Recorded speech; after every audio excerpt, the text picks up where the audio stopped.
America has not won all of its wars, but it's won most of them. And our brave men and women who have served in the military, through their victories, have been so often deeply traumatized in the process that sometimes even when you win, you lose, because the violence dehumanizes all of us.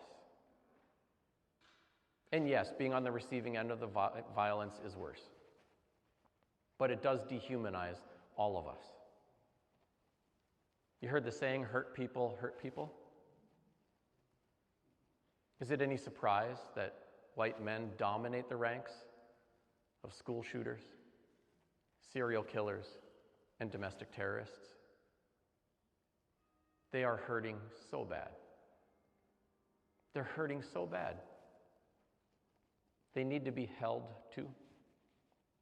We all need healing. We all need healing. And it's one of the great ironies of America's racial caste system is that what will set white folk free from getting beat up around the ears for the sins of their ancestors and the discomfort of looking at the transatlantic slave trade or the genocide of Native people or residential boarding schools or our more contemporary oppressions. What will set them free from that is the same thing that will set everyone else free from the oppressions themselves. You don't get to heal by skipping all the healing. You don't get to reconcile by skipping all the reconciling.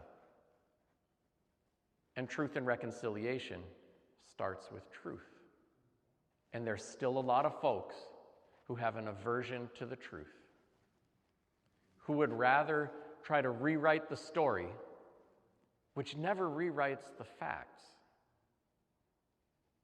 And it kicks the can down the road and leaves us with hurt people hurting people over and over again.